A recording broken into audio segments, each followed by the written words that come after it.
Hola, ¿qué tal? Bienvenidos y bienvenidas a un nuevo vídeo de Olimpia Abogados. Soy Isaac, director jurídico y cofundador de Olimpia Abogados.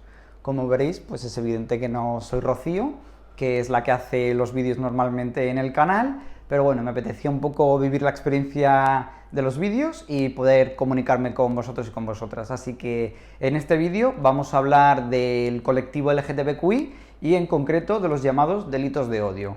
Vamos a aprovechar un poco este mes en el que estamos del orgullo LGTB y hablar pues, del colectivo, de cuáles son los delitos cometidos contra el colectivo, las leyes, la legislación que hay tanto autonómicas como nacionales y demás. Vamos a hacer un poco contenido adaptado al colectivo LGTB. Vale, pues como he dicho, nos vamos a centrar en los llamados delitos de odio. Lo primero que hay que decir es que no existe el delito de odio, salvo el 510 del Código Penal, pero eso es totalmente distinto. Eso es incitar al odio o incitar a la violencia en público, pues ya sea en redes sociales o ya sea en un periódico, pero no nos vamos a centrar en eso. Entonces, lo primero que tenemos que saber es que no existe el delito de odio como tal, ni los delitos de odio que suelen salir en los periódicos y demás, sino que vamos a tener una serie de delitos que van a cometer en nuestra contra. Pues ya puede ser una amenaza o puede ser unas lesiones.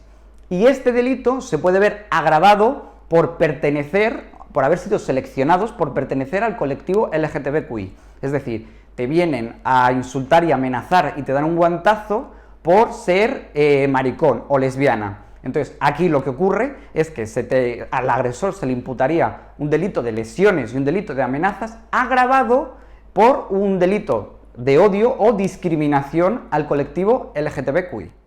En este caso tenemos que la agresión hacia la víctima que pertenece al colectivo LGTBQI no solo se está llevando hacia esa víctima, sino que se está llevando hacia el colectivo en general. Es decir, cuando se agrede a un miembro del colectivo LGTBQI, se está lanzando también un mensaje al colectivo. Ya sea, no eres bienvenido en este bar, no eres bienvenido en esta parte del barrio, y por lo tanto es un delito que se está cometiendo no solo al individuo, sino al colectivo. Se está atacando muchos derechos fundamentales, como no solo es el de la igualdad, sino también es el de la no discriminación, también es el del libre desarrollo de la personalidad, de que vista, de que se exprese o de que ame a quien le dé la gana, vaya. Entonces tenemos que, para resumir, no hay delito de odio como tal en el Código Penal, sino que es un agravante. Por lo tanto, a la hora de denunciar, el juzgado tendrá que tener este agravante en cuenta o no, para elegir un procedimiento u otro, como vamos a ver a continuación. Vale, entonces teniendo la primera parte clara, es decir, que no existe un delito de odio en concreto, sino que es un agravante, ahora lo que tenemos es, ponemos la denuncia, llega al juzgado y el juez o la jueza tiene que elegir entre un procedimiento u otro en virtud de los delitos que considere que se han producido. Entonces nosotros nos vamos a enfocar en el procedimiento de juicio de delitos leves, que es el que creemos que es más injusto para el colectivo LGTBQI, por varias razones que son muy básicas. La primera es que en el procedimiento de delitos leves no es obligatorio acudir con abogado y procurador. Esto, que en un principio parece algo positivo, lo único que hace es que si eres víctima de un delito de odio por pertenecer al colectivo LGTBQI, vas a tener que acudir al procedimiento y al juicio sin ningún tipo de información. Si no tienes, por ejemplo, medios económicos, no te van a dar un abogado o una abogada de oficio que te pueda informar, que te pueda asesorar en el tipo de recursos, que te pueda asesorar y defender en el juicio. Es decir, te vas a encontrar solo o sola durante todo el procedimiento.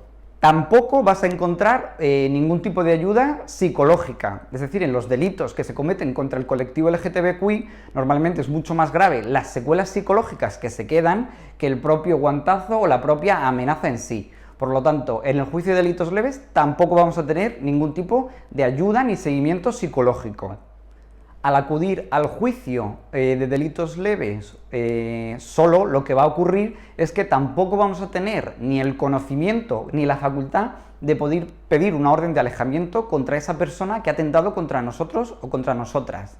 Es decir, como solo ha ocurrido una vez, si vive esa persona en nuestro barrio, en nuestro propio bloque o en nuestra propia ciudad, y aunque le vayamos a ver todos los días, el juzgado no va a entender necesario esa orden de protección, porque entiende que ha sido aislado. Y por lo tanto, si tampoco vamos con abogado o abogada, no vamos a poderlo defender de ninguna manera, puesto que no tenemos dicha información. Entonces, En estos casos, los juzgados suelen entender que solo se da el delito leve, es decir, no entienden que lleve ese delito un agravante por pertenencia al colectivo LGTBQI, puesto que no saben si esa persona pertenece o no a dicho colectivo.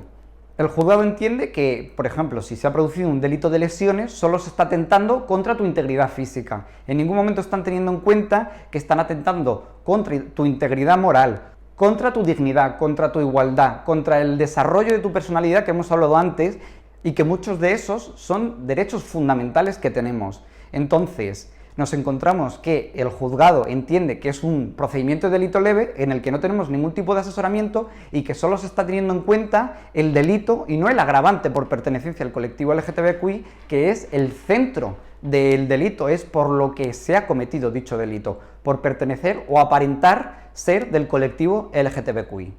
Vale, en esta parte ahora me voy a centrar, ya hemos denunciado el delito en la comisaría, ya nos ha llegado el auto, que es un escrito de comunicación del juzgado, como que se ha iniciado, normalmente nos van a decir un delito leve, es decir, no vamos a tener ningún tipo de ayuda, como hemos dicho. Vale, ¿qué podemos hacer? Ante este auto podemos recurrirlo, igual que no es obligatorio ir con abogado y procurador durante el procedimiento, tampoco lo va a ser recurrir. Es decir, el recurso lo podemos hacer nosotros mismos y mismas sin tener que acudir a un abogado o una abogada. Tendremos 3 días para interponer el recurso de reforma y 5 días para interponer el recurso de apelación, o se pueden interponer los dos a la vez, el de reforma y subsidiario de apelación. Nosotros en nuestra web tenemos colgado un modelo y si no en internet podéis encontrar muchísimos más. Lo que tenéis que hacer con este recurso es imprimirlo, ir al juzgado en el que se esté llevando el procedimiento y entregarlo en decanato. Firmar el documento. Con esto ya estamos comunicando al juzgado que no estamos de acuerdo con que se lleve ese procedimiento por delitos leves, sino que queremos que se lleve por el abreviado, es decir, que se tenga en cuenta el agravante de odio y discriminación contra el colectivo LGTBQI. Es muy sencillo y podemos hacer que las penas se agraven muchísimo y además que se resarzan esas cuestiones que se nos ha dañado, no solo en el guantazo que se resarza tu integridad física, sino también tu integridad moral, que se resarza la discriminación que se ha llevado hacia ti y todo lo demás. Vale, pues ya hemos hablado un poco del concepto de los procedimientos y de cómo recurrirlos en decanato. Ahora lo que vamos a hablar es un poco de las injusticias que ocurren dentro de la justicia con respecto al colectivo LGTB. La injusticia ocurre incluso antes de denunciar, es decir, a la que vayas a denunciar, tú tienes que decir que te han agredido, te han acosado por pertenecer al colectivo LGTBQI. Es decir, tienes que salir del armario en cada parte del procedimiento. Tienes que decir si perteneces o no, si eres gay, si eres lesbiana. Continuamente tienes que demostrar que perteneces al colectivo para que se tenga en cuenta ese agravante. Mucha gente, o bien personalmente es una decisión suya, no quiere desvelar que es parte del colectivo LGTBQI, puesto que considera que es parte de su identidad personal y que nadie más tiene que saberlo, no porque se avergüence, sino porque las personas heterosexuales no tienen que decirlo continuamente, y otras porque incluso sus vecinos o familiares no lo saben y por miedo pues deciden no contarlo. Entonces ahí ya tenemos un primer límite. El segundo límite viene con la propia denuncia, es decir, hay muchísima falta de educación, información que tienen tanto la policía como los juzgados. Es decir, más allá de que eres gay o lesbiana, que bueno, lo llegan a comprender, no entienden que es una persona de género fluido, no entienden que es una persona intersexual y no entienden que es una persona trans mientras está en esa transición de reasignación de género. Entonces, aquí lo que vamos a tener es un problema a la hora de denunciar, en el que tengamos que decir que pertenecemos al colectivo LGTBQI. Y el problema aquí es que muchas veces la policía en esa denuncia no plasma que pertenecemos al colectivo LGTBI. Si no plasma tampoco los insultos homófobos o LGTBófobos que nos han dicho y por el cual nos han elegido para cometer ese delito. Entonces, eso cuando llega al juzgado no se entiende que se ha cometido por pertenecer al colectivo LGTB porque en ningún momento se ha puesto así en la denuncia. Por lo tanto, lo llevarán por el procedimiento de delitos leves y no tendremos nada más que hacer. Eso. Por otro lado, muchas veces el problema que encontramos es la falta de confianza que tienen las personas LGTBQI en las instituciones, ya sea en la policía, ya sea en los juzgados, pues por multitud de vídeos que se han hecho virales de insultos, de agresiones y demás a las personas que supuestamente están para ayudarnos. Entonces, esos vídeos o esas informaciones que si bien son aisladas, lo que hacen es crear una desconfianza en el colectivo, que hace que muchas veces no decidan ni denunciar. Otro de los problemas es el miedo a las posibles represalias que pueda llevar esta persona que nos ha agredido en nuestra contra, pues ya sea cuando vayamos a la compra, cuando vayamos por el parque o cuando vayamos a trabajar en el transporte público. Como he comentado antes, en los delitos leves no se suelen dar órdenes de protección, puesto que se entiende que ha sido una agresión aislada y por lo tanto, si nos volvemos a encontrar con ese agresor que nos ha insultado, nos ha pegado y encima le hemos denunciado, lo más probable es que se quiera vengar y por lo tanto esas personas prefieren que ese delito que se ha cometido en nuestra contra se quede de manera aislada a que si lo denuncio me vuelva a ocurrir o me vuelva a ocurrir algo peor. Entonces tenemos ese miedo y esa desprotección frente a nuestra persona a la hora de denunciar, lo que hace que muchas veces no se denuncie. Otra cuestión es la normalización de la violencia. Esto ya pasó con las mujeres y con la violencia de género.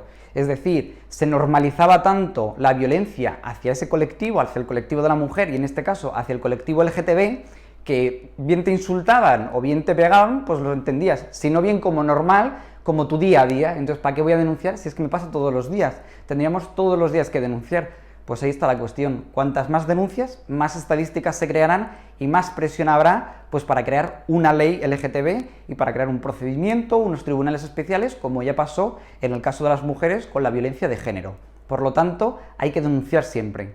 Sí es cierto que en España tenemos una normativa legal que es muy garantista y que protege mucho a las personas, no es como el derecho estadounidense o el inglés, que es más restrictivo. Pero también es cierto que si nuestros procedimientos o los delitos que se han cometido en nuestra contra caen en un procedimiento de delito leve, vamos a tener muchísima falta de protección y muchísima falta de asesoramiento, que lo que va a hacer casi siempre es que el delito acabe siendo impune, no se acabe castigando y a la víctima no se le resarzan los daños que se hayan llevado en su contra.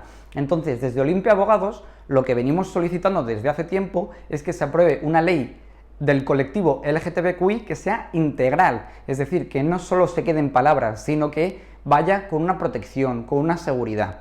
Que a las víctimas de violencia LGTBQI se entiendan que son como las víctimas de violencia de género en términos jurídicos, es decir, que se le brinde asesoramiento jurídico gratuito siempre, sea un delito leve o no, que se le brinde un asesoramiento y un seguimiento psicológico siempre, sea delito leve o sea en un procedimiento abreviado. Porque esas personas no entienden si su procedimiento es abreviado o si su procedimiento es de delito leve, sino que se han atacado sus derechos más fundamentales y necesitan ayuda, necesitan que el Poder Judicial les ampare y les defienda. Por lo tanto, tienen que tener un asesoramiento y un seguimiento continuo. Por otro lado, al igual que las personas que son víctimas de violencia de género tienen una sección concreta en los colegios de abogados en los cuales sus abogados tienen que formarse, tienen que hacer cursos de especialización en violencia de género, aquí también lo que reivindicamos es que en los colegios de abogados se haga una sección propia de delitos de odio, en los que los abogados que sean del turno de oficio, los abogados que sean de la justicia gratuita, tengan una especialización, tengan una sensibilización con ese colectivo LGTBQI, que entienda que es una persona intersexual, que entienda que es una persona bisexual, que entienda cuáles son sus problemas y cuáles son los intereses que se tiene que defender. Es decir, lo que no se entiende es que una persona víctima de violencia de género sea defendida por un hombre machista, pero nadie dice nada de que una persona que haya sido víctima de un delito de discriminación por pertenecer al colectivo LGTBQI sea defendido por una persona homófoba, por ejemplo. No se entiende y eso a día de hoy te puede tocar, porque no hay una especialización en ese sentido en los colegios de abogados cuando te toca un abogado de oficio. También defendemos que a las personas que pertenecen a la justicia se les eduque y se haga un curso obligatorio en el que se les explique las sensibilidades del colectivo LGTBQI.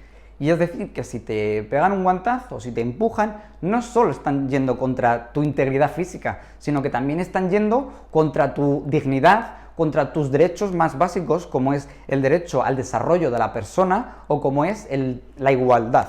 Y que por lo tanto no solo entiendan al colectivo LGTB, sino que cuando tengan que tipificar los delitos que se han cometido o los agravantes lo hagan a conciencia. También lo que defendemos desde el despacho es que en cada ciudad haya una lista de despachos de abogados y de abogadas que sea LGTB friendly, es decir, que respalde, que esté sensibilizado en el colectivo y que pueda ayudarlos y entenderlos lo mejor que puedan, para que las víctimas de esta discriminación se puedan sentir cercanos y cercanas a los abogados y las abogadas. Aquí terminamos el vídeo, espero que os haya sido útil, que os haya llegado bien la información. No lo hemos querido hacer ni muy técnico ni muy divulgativo, sino algo intermedio para que de verdad os pueda ser útil y os pueda ayudar. Durante este mes iremos subiendo más vídeos de contenido LGTB para poderos ayudar sobre estos temas. Y pues nada, muchas gracias por vernos y nos vemos en el siguiente vídeo. ¡Hasta luego!